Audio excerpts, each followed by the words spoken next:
Bismillahirrahmanirrahim. Tips hemat saat pandemi. Jadi di tengah wabah COVID ini, sehat menjadi prioritas utama. Tapi di satu saat kondisi keuangan menjadi tantangan. Maka video kali ini kita akan membahas tentang tips hemat. Jadi tips hemat yang bisa kita manfaatkan. Nomor 1, gunakan rumus 40-30-20-10. Ingat, rumus 40-30-20-10. Ini rumus apa? Nomor 1, 40 dulu. 40% untuk pengeluaran rutin. Jadi rutin untuk bayar listrik, untuk makan, untuk air, untuk beli makanan, beli susu anak-anak, ataupun beli yang lain yang merupakan pengeluaran rutin setiap bulan. Kemudian konsumsi yang lain yang kira-kira memang pengeluaran rutin dan sebagai untuk kegiatan manusia ataupun rumah tangga. 40% manfaatkan. Kemudian 30% untuk cicilan dan tagihan. Jadi ketika ada punya cicilan atau utang atau tagihan, 30% manfaatkan dulu. Ini 30%. Jadi setelah dikurangi 40 pengeluaran rutin, jadi pengeluaran rutin jangan terganggu, 30% cicilan dan tagihan, 20% untuk tabungan dan investasi. Jadi manfaatkan 20%, harus tetap selalu menabung. Kemudian 10% untuk dana darurat. Dana darurat ini walaupun 10%, tapi ingat dia punya porsi 10%. Dan ketika tidak punya hutang, tidak punya cicilan, tidak punya tagihan, 30% ini lari ke dana darurat. Dana darurat itu apa? Dana darurat itu ada dana yang harus kita siapkan untuk kondisi-kondisi darurat. Jadi di luar pengeluaran rutin. Jadi pengeluaran rutin tidak termasuk, misal kondisi sakit, darurat, itu tidak termasuk. Sehingga 40, 30, 20, 10.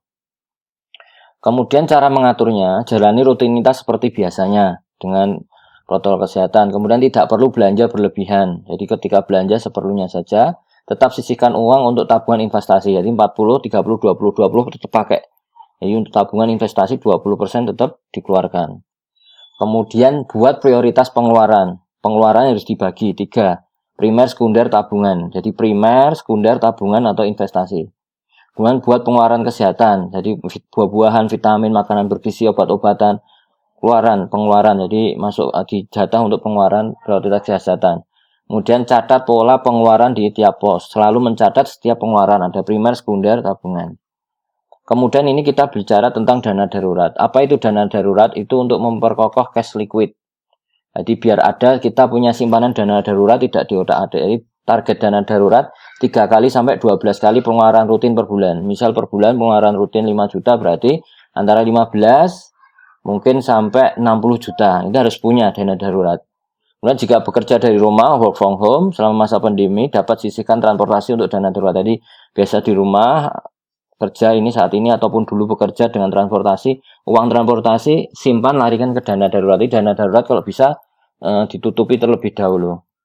Kemudian pertimbangkan kebutuhan dan harga yang didapat. Jadi ketika belanja, pengeluaran, pertimbangkan butuh enggak harganya, selalu tanya. Kemudian hindari membeli barang-barang yang non prioritas seperti kamera, gadget, kecuali untuk kebutuhan pekerjaan ya. Jadi yang tidak non prioritas. Kemudian bisa mungkin hindari membeli dengan cara cicilan. Jangan sampai memberi dengan cara cicilan. Manfaatkan promo-promo untuk kebutuhan sehari-hari. Kemudian biasanya banyak promo menarik yang bisa kita manfaatkan. Jadi setiap belanja boleh, tetapi ingat butuh enggak harganya. Kemudian barangnya prioritas atau tidak, membelinya dengan cara cicilan dihindari. Kemudian kalau emang ada promo, manfaatkan. Terima kasih, semoga kita senantiasa sehat dan lancar.